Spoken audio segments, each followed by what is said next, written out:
آگے اللہ سبحانہ تعالیٰ فرماتے ہیں یا ایھا الذین آمنو، اے لوگوں جو ایمان لائے ہو، اتقوا اللہ، ڈرو اللہ سے، وقولوا، اور کہو، قولا سدیدا، بات درست۔ اللہ سبحانہ تعالیٰ نے اس آیت میں زندگی گزارنے کے 2 بہترین اصول دے دیے ہیں۔ پہلا اصول اتقوا اللہ، اللہ سے ڈرو، یعنی اس کے عذاب سے ڈرو، فرائض کو ادا کرو، حرام سے بچو۔ اور دوسرا وقولوا قولا سدیدا، اور کہو بات درست۔ قولا سدیدا سے مراد ایسی بات جو ذو معنی نہ ہو، ٹیڑھی نہ ہو، جس میں رخنا نہ ہو، جھوٹ نہ ہو، ظن اور گمان پر نہ ہو، بغیر مبالغے کے ہو، کسی کی جانبداری نہ ہو، اسے راست بازی بھی کہتے ہیں۔ تو اللہ سبحانہ تعالیٰ فرماتے ہیں یا ایھا الذین آمنوا اتقوا اللہ وقولوا قولا سدیدا، اور آپ دیکھیے کہ رأس الآیہ پر لا بنا ہوا ہے، یعنی بات ابھی مکمل نہیں ہوئی۔ اللہ سبحانہ تعالیٰ فرماتے ہیں یصلح لکم، وہ اصلاح کر دے گا تمہارے لیے، اعمالکم، تمہارے اعمال کی۔ اور اس حصے کا دوسرا معنی کہ اللہ تمہارے اعمال کو قبول فرمائے گا۔ وَيَغْفِرْ لَكُمْ ذُنُوبَكُمْ، اور بخش دے گا تمہارے لیے تمہارے گناہوں کو۔ وَمَن يُطِعِ اللَّهَ، اور جو کوئی اطاعت کرے گا اللہ کی، اور یہ کوئی بھی ہو سکتا ہے، خواہ وہ گورا ہو یا کالا ہو، اول ہو یا آخر ہو، مرد ہو یا عورت ہو، چھوٹا ہو یا بڑا ہو۔ وَمَن يُطِعِ اللَّهَ، اور جو کوئی اطاعت کرے گا اللہ کی، وَرَسُولَهُ، اور اس کے رسول کی صلی اللہ علیہ وسلم، فقد فاز، تو تحقیق وہ کامیابی پائے گا، فوزاً عظیما، کامیابی بڑی۔ یعنی جو اطاعت کرے گا، جو احکامات کو پورا کرے گا اور خود کو غلط کاموں سے بچائے گا، اس کو بڑی کامیابی ملے گی، اسے ہر خوف سے نجات مل جائے گی، اس کی ہر نیک تمنا پوری ہوگی، اس کو جہنم سے بچا لیا جائے گا اور جنت میں داخل کر دیا جائے گا۔ اللہم اجعلنا منہم، اللہ تعالیٰ مجھے، آپ کو، ہم سب کو ان میں شامل فرمائے۔ ان 2 آیات میں اللہ تعالیٰ نے دین اور دنیا میں کامیابی کے لیے 2 بہترین اصول دے دیے اور ان کے فائدے بھی بتا دیے۔ جیسا کہ میں نے آپ کے سامنے ذکر کیا کہ پہلا اصول اتقوا اللہ، اور دوسرا اصول وقولوا قولا سدیدا۔ اللہ کا ڈر انسان کا عمل درست رکھتا ہے، اور درست بات کہنے سے درست نتیجہ نکلتا ہے۔ قولا سدیدا سے میں نے آپ کو بہت ساری مرادیں بتائیں۔ ایسی بات جو ذو معنی نہ ہو، ذو معنی یعنی ایک بات کے جو 2 مطلب نکلتے ہیں نا، ایسی بات نہ ہو، بات ٹیڑھی نہ ہو، سیدھی سیدھی صاف بات ہو، جس میں کوئی رخنا نہ ہو، یعنی کوئی کنفیوژن نہ ہو، آدھی ادھوری بات نہ ہو، جس میں جھوٹ نہ ہو، یعنی بات سچائی پر مبنی ہو، ظن اور گمان پر مبنی نہ ہو، حقیقت پر مبنی ہو، بغیر مبالغے کے ہو، اور کسی کی جانبداری نہ ہو، کسی کی سائیڈ نہ لی جائے۔ اور جیسا کہ میں نے آپ سے ذکر کیا کہ اسے راست بازی بھی کہتے ہیں۔ بعض دفعہ آپ کے سچ بولنے سے کلوز ریلیٹیوز اور فرینڈز کو بھی نقصان پہنچ سکتا ہے، آپ کے جو قریبی رشتہ دار ہیں، آپ کے جو دوست احباب ہیں، ان کو بھی نقصان پہنچ سکتا ہے، لیکن اسے برداشت کرنا ہے، سچ کا ساتھ نہیں چھوڑنا ہے۔ سچائی اور درست بات کے ریزلٹس بہت اچھے ہوتے ہیں، اور یہ بات ریلائبل ہوتی ہے، یعنی اس کے لانگ لاسٹنگ بینیفٹس ہیں۔ سچائی کا دنیاوی فائدہ یہ ہے کہ انسان کا وقار قائم ہوتا ہے، پھر یہ کہ اس کو عزت ملتی ہے، اس کی ساکھ بنتی ہے، اور پھر اس ساکھ سے انسان کو بے شمار فائدے بھی ملتے ہیں، ایون نسلیں بھی اس کا فائدہ اٹھاتی ہیں۔ آپ نے گڈ ول کے بارے میں تو سنا ہوگا۔ پھر دوسری آیت میں آپ دیکھیے کہ اس کے روحانی فائدے بتائے گئے ہیں۔ یصلح لکم اعمالکم، پہلا فائدہ، ویغفر لکم ذنوبکم، دوسرا فائدہ۔ درست بات انسان کے اعمال کی اصلاح کرتی ہے اور اس کے گناہ بخش دیے جاتے ہیں، اور یہ سب کچھ تبھی پاسبل ہے، یعنی ان پر عمل وہی کر سکے گا، کون کر سکے گا؟ وَمَن يُطِعِ اللَّهَ وَرَسُولَهُ فَقَدْ فَازَ فَوْزًا عَظِيمًا، وہ جو اللہ اور اس کے رسول کی اطاعت کرتا ہو، پھر ایسے شخص کو بڑی کامیابی ملے گی۔ آپ دیکھیں جس کامیابی کو اللہ بڑا کہہ رہے ہیں، سوچیں اس کے عظیم ہونے کی کیا کیفیت ہوگی۔ یہاں جو قولاً سدیدہ کی بات ہوئی، ذرا غور کریں کہ ہر حال میں درست بات کرنا کتنا مشکل کام ہے۔ زبان سے اکثر ایسی بات نکل جاتی ہے جس سے فتنے اور فساد کے دروازے کھل جاتے ہیں۔ ہم نے سورہ احزاب میں اس طرح کے ایشوز کے بارے میں پڑھا۔ لیکن بعض باتوں سے اللہ تعالیٰ ناراض ہو جاتا ہے، اور انسان اللہ کو ناراض کر کے دنیا اور آخرت کی مصیبتیں اپنے ذمے لے لیتا ہے۔ تو اپنے کلام کو صاف رکھنا ہے انشاءاللہ۔ زبان کی آفات سے اللہ ہمیں بچائے۔ بہت ساری احادیث اس بارے میں ہم پڑھ چکے ہیں۔ اس ٹاپک کو ہم پہلے کئی بار ڈسکس کر چکے ہیں، دوبارہ سے یاد دہانی کی جا رہی ہے کہ بولیں تو اچھا بولیں ورنہ خاموش رہیں۔ سورہ اسراء کی آپ کو آیت یاد ہوگی، اللہ سبحانہ تعالیٰ فرماتے ہیں کہ میرے بندوں سے کہہ دو کہ جب بھی بات کریں احسن بات کریں ورنہ ان کے درمیان شیطان آ جائے گا۔ تو یہ دو بہترین اصول ہم نے اپنانے ہیں۔ اللہ سے ڈرتے ہوئے اپنی زندگی کو گزارنا ہے، اور جب بات کرنی ہے درست بات کرنی ہے، قولاً سدیدہ کو اپنانا ہے۔ اور آپ دیکھیے سدیدہ کا لفظ آیا ہے، ویسے اس لفظ کا لفظی معنی بند، روک یا دیوار ہے۔ کتنا مختلف قسم کا لفظ دیا گیا ہے۔ درست بات کے لیے کیا الفاظ آئے ہیں؟ قولاً سدیدہ۔ اپنے آپ کو روک لو غلط کہنے سے، اپنے آپ کو روک لو جھوٹ کہنے سے، اپنے آپ کو روک لو نافرمانی والی بات کہنے سے، زومانہ بات کہنے سے۔ تم یہ کرو گے تو جہاں تمہیں دنیاوی فائدے ملیں گے وہاں تمہیں روحانی فائدے بھی ملیں گے، اخروی فائدے بھی ملیں گے۔ اللہ تمہارے اعمال کی اصلاح کر دے گا، اللہ تمہارے نیک اعمال کو قبول فرمائے گا۔ اور یہ سب سے بڑا ٹینشن ایک مومن کو کہ اللہ ہمارے نیک اعمال کو قبول فرما لے، ہم سے راضی ہو جائے۔ اور جب اللہ ہمارے نیک اعمال کو قبول فرمائے گا تو ڈیفینیٹلی ہمارے گناہوں کو معاف بھی کرے گا۔ پھر آپ دیکھیے اللہ اور اس کے رسول کی اطاعت کی بات ہو رہی ہے، اور رزلٹ کتنا پیارا بتایا گیا، فقد فاز فوزا عظیما، تو تحقیق وہ کامیابی پائے گا، کامیابی بڑی۔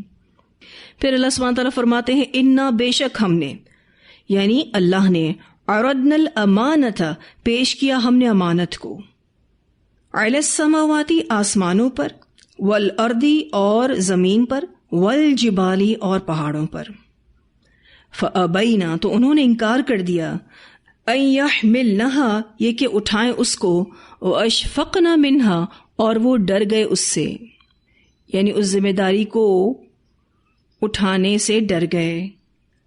اب اس آیت میں کیا بات ہو رہی ہے؟ اللہ تعالیٰ فرماتے ہیں ہم نے اپنی امانت آسمانوں، زمین اور پہاڑوں پر پیش کی تو انہوں نے اٹھانے سے انکار کر دیا اور وہ ڈر گئے۔ یہاں امانت سے مراد تکالیف شرعیہ ہیں، مثلا غسل، طہارت، نماز، زکوٰۃ وغیرہ، اسی طرح سے دینی ذمہ داریاں، عقیدہ، قول و فعل سے متعلق باتیں۔ ابن عباس رضی اللہ تعالیٰ عنہما فرماتے ہیں کہ اس سے مراد اطاعت اور فرائض ہیں۔ تو اللہ تعالیٰ نے آسمانوں، زمین اور پہاڑوں جیسی بڑی بڑی مخلوقات کو پیدا کر کے ان سے پوچھا، بتاؤ اگر میں تمہیں قوت ارادہ اور اختیار دوں اور تمہیں عقل اور تمیز کی قوت دوں تو بتاؤ تم اس امانت کو پورا کرو گے؟ اس کو اٹھانے کے لیے تیار ہو؟ تمہیں وہی کام کرنے ہوں گے جو میں کہوں گا، نافرمانی کے اختیار کے باوجود میرے احکام پر پابند رہنا ہوگا اور اسے نافذ بھی کرنا ہوگا۔ تو ان بڑی بڑی مخلوقات نے انکار کر دیا اور اس امانت کو اٹھانے سے ڈر گئیں اور اسے تسلیم نہ کیا۔ ان ذمہ داریوں کو پورا نہ کرنے پر جو سزا ہے اس سے ڈر گئے۔ یہاں پر اس کو امانت کیوں کہا گیا؟ وہ اس لیے کہ امانت کی حفاظت ضروری ہے اور اس کو لوٹانا بھی ضروری ہوتا ہے۔ تو اللہ سبحانہ تعالیٰ فرماتے ہیں ہم نے اپنی امانت آسمانوں، زمین اور پہاڑوں پر پیش کی تو انہوں نے اٹھانے سے انکار کر دیا اور وہ ڈر گئے، یعنی ان ذمہ داریوں کو پورا نہ کرنے پر جو سزا ہے اس سے ڈر گئے۔ اچھا، آپ یہ بات اچھے سے جانتے ہیں کہ یہ مخلوقات احساس رکھتی ہیں، جس کا ذکر قرآن پاک میں ملتا ہے. جب کوئی نیک شخص فوت ہوتا ہے تو یہ آسمان اور زمین اس کو محسوس کرتے ہوئے روتے ہیں، اور جب کوئی برا انسان اس دنیا سے جاتا ہے تو یہ آسمان اور زمین اللہ کا شکر ادا کرتے ہیں. پھر اسی طرح سے سورۃ الحشر کی آیت نمبر 21 میں آتا ہے، اللہ سبحانہ تعالیٰ فرماتے ہیں لو انزلنا هذا القرآن على جبل لرأيته خاشعا متصدعا من خشیۃ اللہ. اگر ہم اس قرآن کو کسی پہاڑ پر نازل کرتے تو وہ اللہ کی خشیت کو محسوس کرتے ہوئے ریزہ ریزہ ہو جاتا، جھک جاتا. پھر اسی طرح سے سورہ انبیاء آیت 79 میں ہم نے پڑھا کہ داؤد علیہ السلام کے ساتھ پہاڑ بھی تسبیح کیا کرتے تھے. سورہ اسراء کے آیت نمبر 44 میں ہم نے ان کی تسبیح کی بات پڑھی کہ ہر چیز اللہ کی تسبیح کر رہی ہے لیکن ہم اس کی تسبیح کو نہیں سمجھ سکتے. سورۃ البقرہ کی آیت 74 میں ہم نے پڑھا وَإِنَّ مِنْهَا لَمَا يَهْبِطُ مِنْ خَشْيَةِ اللَّهِ، اور کچھ پتھر ایسے ہوتے ہیں جو اللہ کی خشیت سے گر پڑتے ہیں. تو یہ مخلوقات بھی شعور رکھتی ہیں، اللہ کی عبادت بھی کرتی ہیں، لیکن انسان کی طرح قوت ارادہ نہیں رکھتی، عقل نہیں رکھتی. اب اللہ تعالیٰ نے ان کو کہا کہ کیا میں تم کو عقل دوں، قوت ارادہ دوں تو کیا تم شریعت کو فالو کرو گے؟ انہوں نے اس سے انکار کر دیا. پھر اللہ سبحانہ تعالیٰ فرماتے ہیں وَحَمَلَهَا الْإِنسان، اور اٹھا لیا اس کو، یعنی اس امانت کو انسان نے. یہاں پر الانسان سے مراد آدم علیہ السلام ہیں. انسان نے اس ذمہ داری کو لے لیا، اور اللہ نے انسان کے اندر یہ صلاحیت بھی رکھی ہے کہ وہ اسے پورا کر سکے. لیکن پھر ہوا کیا؟ وہ پورا نہ کر سکا. انہو، بے شک وہ، کانا ہے، ظلومن، بہت بڑا ظالم، جہولا، بہت بڑا جاہل. تو انسان نے اس ذمہ داری کو اٹھا لیا. وہ انسان جو بہت ہی کمزور مخلوق ہے، اس عظیم بوجھ کو اٹھانے کے لیے تیار ہو گیا.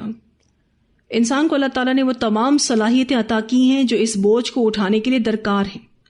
اللہ نے انسان کو قوت تمیز عطا کی، عقل دی، ارادے کا اختیار دیا.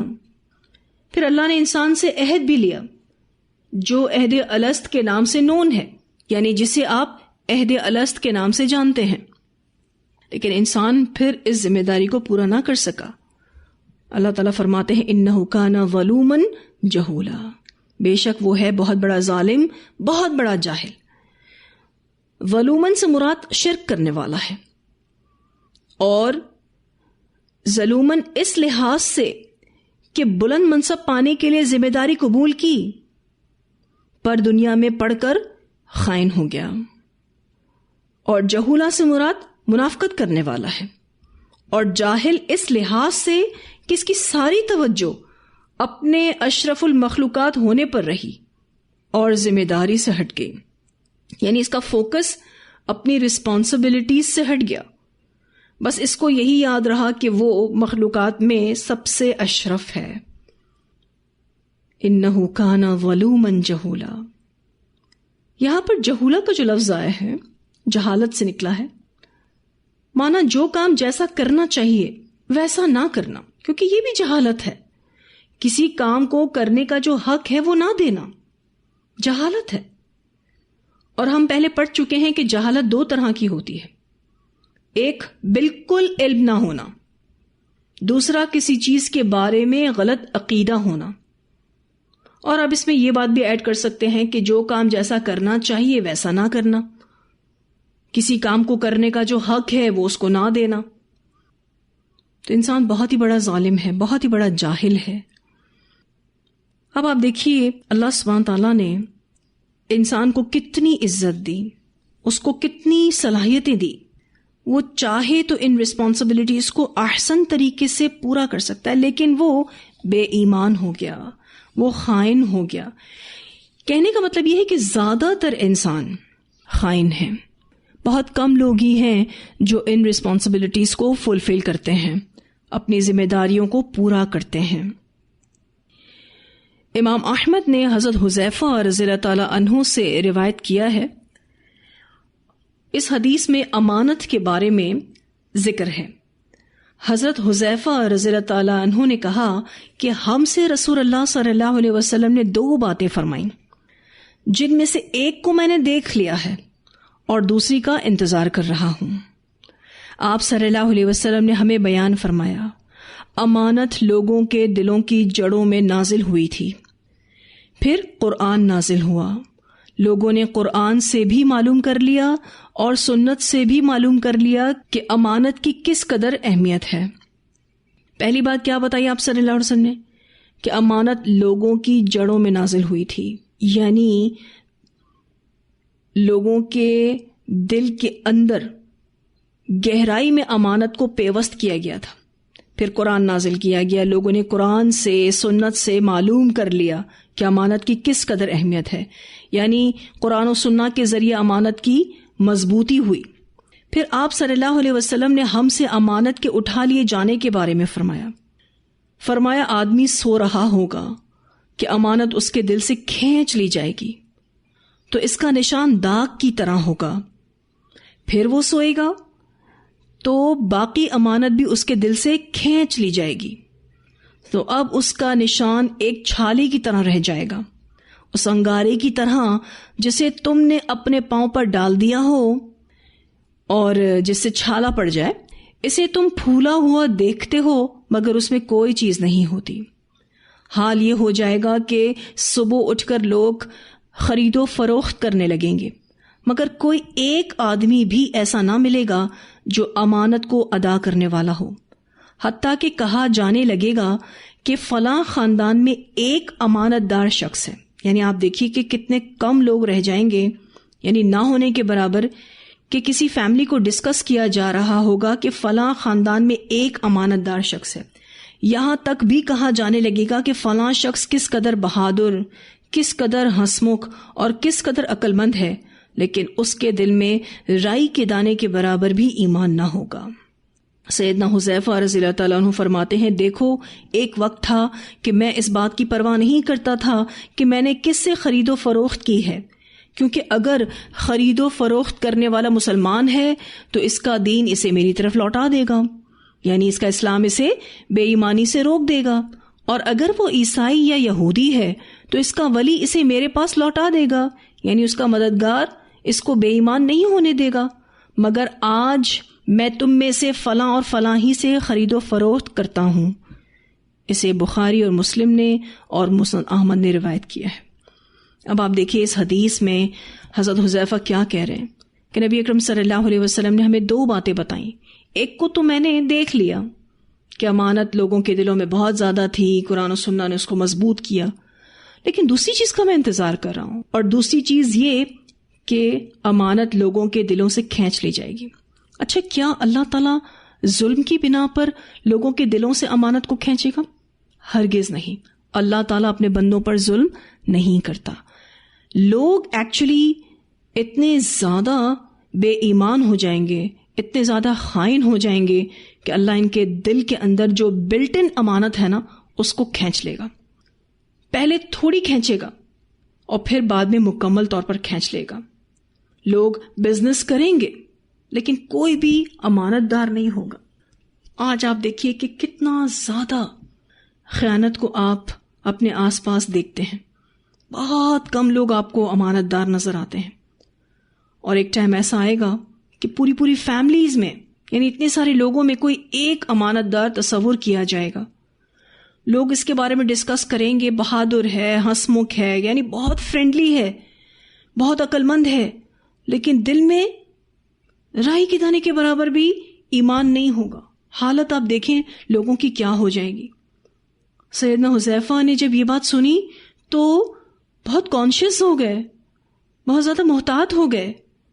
پہلے تو وہ ہر کسی سے بزنس کر لیا کرتے تھے، کوئی مسلمان ہو، یہودی ہو، عیسائی ہو، لیکن وہ بہت سلیکٹیو ہو گئے اس حدیث کو سننے کے بعد۔ جس کے بارے میں شیور ہوتا تھا کہ یہ امانت دار شخص ہے، اسی سے ہی بزنس کیا کرتے تھے۔ امانت کا آپ دیکھیے حال کیا ہو جائے گا، لوگ کس طرح سے خیانت کریں گے، اور یہ چیز ہم بہت اپنے آس پاس دیکھ بھی رہے ہیں۔ کوئی اسٹوڈنٹ ہے تو دیکھیں کتنا امانت دار ہے اپنی تمام رسپانسبلٹیز کے ساتھ، کوئی استاد ہے، ٹیچرز ہیں، تو آپ دیکھیں وہ اپنے کام کے ساتھ کتنے لائل ہیں، کتنے امانت دار ہیں. باقی دوسرے تمام آپ پیشوں کو لے لیں، پھر آپ دین کے اعتبار سے بھی دیکھیے، نماز، زکوٰۃ، صدقات اور دیگر حقوق جو بندوں سے ریلیٹڈ ہیں، لوگ کتنا امانت پر مبنی اس کو ادا کرتے ہیں. اللہ سے ریلیٹڈ جو حقوق ہیں اس کو لوگ کتنا امانت پر مبنی ادا کرتے ہیں. جو بھی ذمہ داری اللہ تعالیٰ نے ہم پر ڈالی ہیں، ہم اس میں کتنے امین ہیں. اور ان امانتوں کا پاس رکھنا ہم سب پر لازم ہے. لیکن ہم میں سے کون کتنا امین ہے، ہر کوئی اپنے آپ کو بہت اچھے سے جانتا ہے. دیکھیں، ہمیں اس بات کا ٹینشن ہونا چاہیے کہ کل اللہ کو ہمیں جواب دینا ہے. کل قیامت کے دن اللہ کے سامنے کھڑے ہونا ہے. ایک ایک رسپانسبلٹی کو لے کر جب اللہ تعالیٰ سوال کریں گے تو ہمیں اس کا جواب دینا ہے. اللہ ہم سب کی مغفرت کرے، اللہ تعالیٰ ہم سب کو معاف کرے، کیونکہ ہم بہت ساری جگہوں پر کمزور پڑ جاتے ہیں. دیکھیں، اگر آپ امانت داری کے ساتھ اپنی تمام ذمہ داریوں کو ادا کرنے والے ہیں، پھر آپ کے کمزور ہونے کے ناطے، کیونکہ انسان کمزور ہے نا، کچھ ذمہ داریاں رہ جاتی ہیں یا احسن طریقے سے نہیں ہو پاتی ہیں، آپ اس کو اچھے سے کرتے ہیں پر احسن کے درجے پر نہیں کر پاتے، تو اللہ تعالیٰ اس سے درگزر فرمائے گا.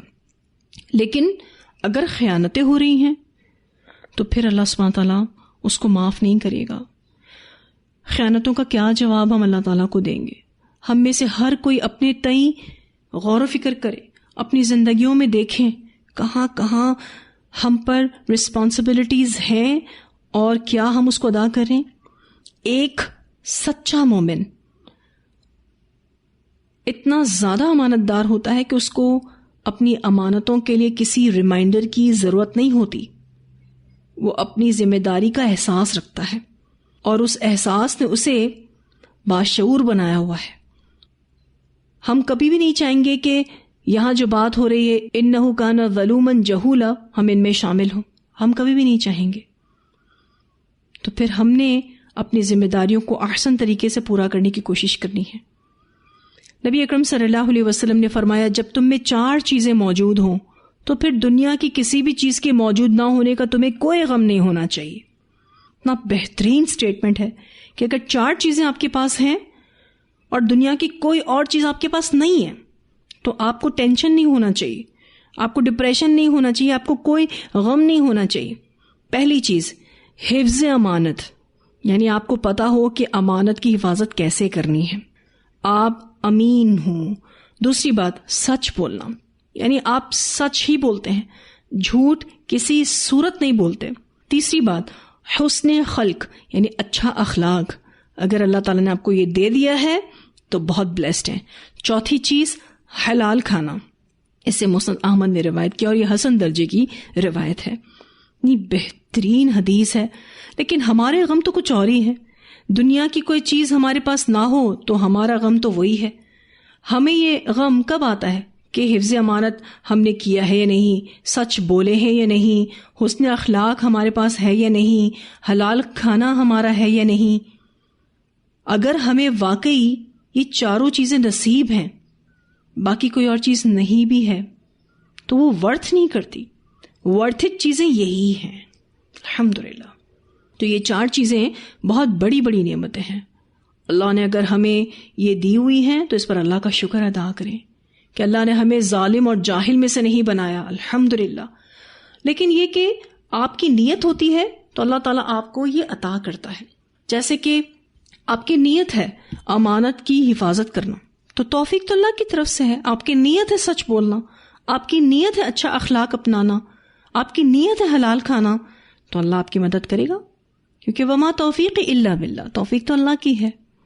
پھر اللہ سبحانہ تعالیٰ فرماتے ہیں لیعذب اللہ، تاکہ عذاب دے اللہ المنافقین، منافق مردوں کو، والمنافقات اور منافق عورتوں کو، والمشرکین والمشرکات اور مشرک مردوں کو اور مشرک عورتوں کو، وَيَتُوبَ اللَّهُ عَلَى الْمُؤْمِنِينَ اور مہربان ہو جائے گا اللہ مومن مردوں پر، والمؤمنات اور مومن عورتوں پر. اللہم اجعلنا منہم. وَكَانَ اللَّهُ غَفُورًا رَحِيمًا اور ہے اللہ تعالیٰ غفور الرحیم. اللہ نے جو اختیار دیا ہے اس وجہ سے کچھ لوگ اس کا برا استعمال کر کے منافق اور مشرک ہو جائیں گے تو اللہ ان کو عذاب دے گا۔ اللہ تعالیٰ یہاں ان کا ذکر کر کے یہ بتانا چاہ رہے ہیں کہ ایسے لوگوں کی پیروی مت کرو کیونکہ اللہ کو انہیں عذاب دینا ہے۔ اور آپ دیکھیے اللہ نے منافقین اور کافرین کا ایک ساتھ ذکر کیا ہے، دونوں ہی کے اعمال انتہائی برے ہیں، دونوں ہی جہنم رسید ہوں گے۔ اللہ ہمیں ان میں سے نہ کرے، اللہ ہمیں منافقین میں ہونے سے بچائے، مشرکین میں ہونے سے بچائے۔ اللہ ہمارے اعمال کو منافقت سے اور شرک سے محفوظ رکھے، کیونکہ مومن وہ ہے جو اپنی زندگی سے منافقت اور شرک کو نکال دے۔ تو جو بھی اللہ کے اس دیے ہوئے اختیار کا برا استعمال کرے گا تو پھر وہ کیا بنے گا؟ منافق اور مشرک بنے گا۔ تو ان کا انجام کیا بتایا گیا کہ اللہ ان کو عذاب دے گا اور مہربان ہو جائے گا مومن مردوں اور عورتوں پر، یعنی جو اس قوت ارادہ اور اختیار کا اچھا استعمال کرے گا تو اللہ ان پر مہربان ہوگا۔ یتوب کا جو لفظ ہے معنی لطف و کرم سے کسی کی طرف متوجہ ہونا۔ اللہ ایسے مومنین پر مہربان ہوگا جنہوں نے اس امانت یعنی ذمہ داریوں کو اچھے سے ادا کیا، تو اس کا بہترین بدلہ ان کو ملے گا۔ وَكَانَ اللَّهُ غَفُورٌ رَحِيمًا، اور ہے اللہ تعالیٰ غفور الرحیم۔ تو انسان کا درجہ آسمانوں، زمین اور پہاڑوں، ایون ہر مخلوق سے بڑا اسی امانت کی وجہ سے ہے۔ اللہ ہمیں اپنی امانتوں کو احسن طریقے سے ادا کرنے کی توفیق عطا فرمائے۔ الحمدللہ یہاں سورۃ الاحزاب مکمل ہوئی۔ اتنی آیات کی تلاوت سنتے ہیں۔ یا ایھا الذین آمنوا اتقوا اللہ وقولوا قولا سدیدا یصلح لکم اعمالکم ویغفر لکم ذنوبکم ومن یطع اللہ ورسولہ فقد فاز فوزا عظیما۔ انا عرضنا الامانة على السماوات والارض والجبال فأبين أن يحملنها وأشفقن منها وحملها الإنسان إنه كان ظلوما جهولا ليعذب الله المنافقين والمنافقات والمشركين والمشركات ويتوب الله على المؤمنين والمؤمنات وكان الله غفورا رحيما۔ الحمدللہ سورۃ الاحزاب مکمل ہوئی۔ بہت تفصیل طلب صورت اور بہت ساری رسموں کو اس صورت میں ختم کیا گیا، جیسا کہ منہ بولا بیٹا سگے بیٹے کی طرح نہیں ہوتا، اور اسی طرح سے منہ بولے بیٹے کی متعلقہ یا بیوہ سے شادی ہو سکتی ہے۔ پھر یہ کہ جاہلانہ تبرج کو ختم کیا گیا، زہار کی رسم کو کینسل کیا گیا۔ بہت غور و فکر والی یہ صورت الحمدللہ اللہ کی توفیق سے مکمل ہوئی۔ کچھ ہوم ورکس آپ کو دینا چاہوں گی اس صورت سے ریلیٹڈ۔ آپ سوالات کی شکل میں اس ہوم ورک کو لکھیں گے۔ پہلا سوال یہ ہے کہ سورۃ الاحزاب میں تقوی کی بات کتنی دفعہ آئی ہے؟ لفظی اور معنوی اعتبار سے غور و فکر کریں اور ان تمام آیات کے نمبر لکھیں، ٹھیک ہے، سارے ریفرنسز لکھیں۔ دوسرا سوال، اللہ اور اس کے رسول صلی اللہ علیہ وسلم کی اطاعت کا ذکر اس صورت میں کتنی بار کیا گیا ہے؟ لفظی اور معنوی دونوں اعتبار سے غور و فکر کریں اور آیات کے نمبر لکھیں، یعنی تمام ریفرنسز لکھیں۔ ریفرنسز آپ اس طرح سے لکھیں گے کہ لفظی اعتبار سے ان آیات میں اطاعت باللہ و رسول کا ذکر آیا ہے، اور معنوی اعتبار سے یہاں اس بات کا ذکر آیا ہے۔ تیسرا سوال، آپ صلی اللہ علیہ وسلم کی تعریف کون کون سی آیات میں کی گئی ہیں؟ ٹھیک ہے، ان تمام آیات کے نمبر آپ کو لکھنے ہیں، تمام ریفرنسز آپ کو لکھنے ہیں۔ انشاءاللہ تعالی ان سوالات کو اسائنمنٹ میں بھی شامل کیا جائے گا، تو آپ کے جوابات وہاں چیک کر لیے جائیں گے، اور جب ہماری نئی سورہ شروع ہوگی تو اس سورہ کے شروع میں انشاءاللہ ان تمام سوالات کے جوابات بھی آپ کو دیے جائیں گے تاکہ ریکنفرم ہو جائے۔ بہت خوبصورت صورت الحمدللہ، اور معاشرتی احکامات اس صورت میں دیے گئے، بہت بہترین ایتھکس ہمیں سکھائے گئے، اور حجاب جیسی نعمت اللہ تعالیٰ نے ہمیں عطا کی۔ ہم جتنا بھی اس صورت پر غور و فکر کریں کم ہے۔ اللہ تعالیٰ ہمیں بہترین عمل کرنے والا بنائے، اور اللہ ہمارے عمل کو قبول فرمائے اور ہم سے راضی ہو جائے۔ اللہ ہماری نسلوں میں ایمان چلائے، اور اس فتنے کے دور میں اللہ مجھے، آپ کو، ہمارے تمام پیاروں کو، ہماری نسلوں کو محفوظ رکھے۔ اللہ سبحانہ تعالیٰ قرآن پڑھنے کے بعد دعاؤں کو قبول فرماتے ہیں۔ ہم سب اللہ تعالیٰ سے دعا کریں کہ اللہ ہمیں دنیا والآخرہ کی بھلائیاں نصیب کرے، اور جب ہم اس دنیا سے جائیں تو اللہ ہم سے راضی ہو، اور جب ہم اللہ تعالیٰ سے ملاقات کریں تو وہ ملاقات خوشی خوشی ہو۔ ٹھیک ہے جی، تو یہاں الحمدللہ ہماری یہ صورت مکمل ہوئی۔ اللہ تعالیٰ سے دعا ہے کہ اس کا پڑھنا اور پڑھانا اللہ قبول فرمائے۔ وآخر دعوانا الحمد للہ رب العالمین۔ سبحانک اللہم وبحمدک، نشہد ان لا الہ الا انت، نستغفرک ونتوب الیک۔